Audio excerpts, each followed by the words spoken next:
Hello everyone, it's Shane Kanto, your Wasteland reviewer, and I'm here to review The Surfer, and this is a new thriller from director Lorcan Finnegan and from writer Thomas Martin. And this film stars Nicolas Cage as the Surfer, a man who returns to an idyllic beach from his childhood in Australia to surf with his son. When he is humiliated by a group of locals, the man is drawn into a conflict that keeps rising and pushing him to his limits. And this film, first off, is absolutely breathtaking to look at. Finnegan develops this eerie, sunburnt fever dream of a film. Cinematographer Radek Laxic creates something that is so rich in color, it just pops. The color of the ocean pops. The sand, all of the different shots of nature really just bounce on, just shoot off screen. And there's also like this fever effect of things shimmering, how the camera uses that. There's a couple of moments with these wild fisheye lens that just causes this real distortion of reality. Because that's what's really going on here. We're following this surfer, and like, is he losing his mind? Is he being pushed past the point of his own reality and his own sanity?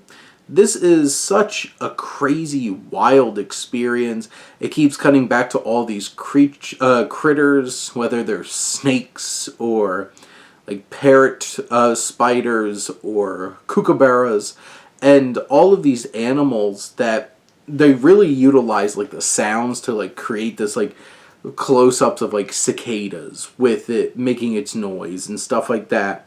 And you have composer Francois Titaz, who creates this like otherworldly fable kind of mysterious score that just makes this world, this experience feel even more unnerving and unexpected.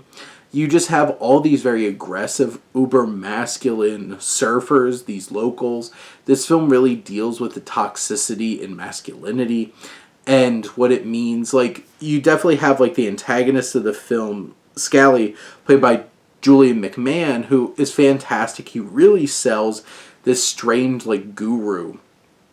I know it better than everybody else. I'm intimidating to everybody else kind of performance that just screams like he's the leader of this gang. He's a strange guru. It's like Andrew Tate-esque kind of like, we need to take back masculinity kind of thing.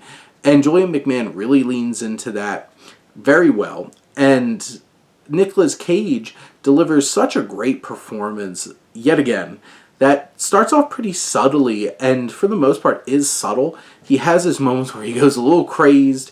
He's like, what he chooses to do with his voice and with his facial expressions and manipulating them to be able to really capture this character. And this is a fully realized character that, you know, struggles with his trauma from his past and seeking acceptance among these men, these locals, and what it means to be part of his old community again. And just how far he will reach to get there.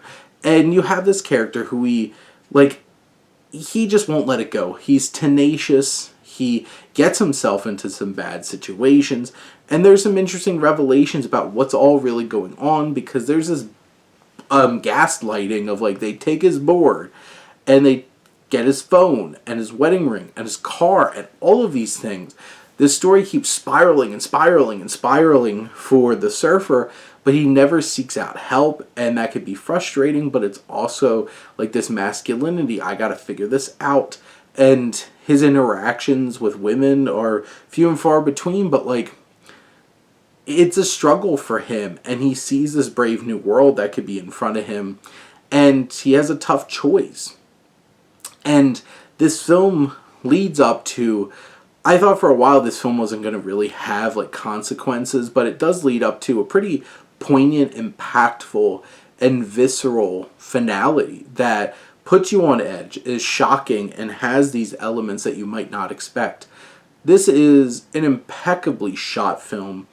The actors that they got to perform all these stunts and everything, thank you so much for, you know, putting on something so wild and crazy and engaging.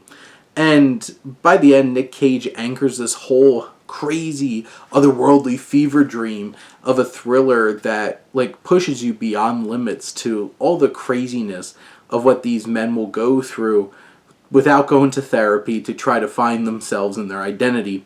It is a wild ride for sure, and Finnegan and Cage really pull it together and offer up something that is pretty darn shocking, but also extremely lively and beautiful, just the nature of it all, and bringing this all to life. But those are my thoughts on The Surfer. Let me know what you think and let's talk some movies. But thank you as always for tuning in and supporting your Wasteland reviewer.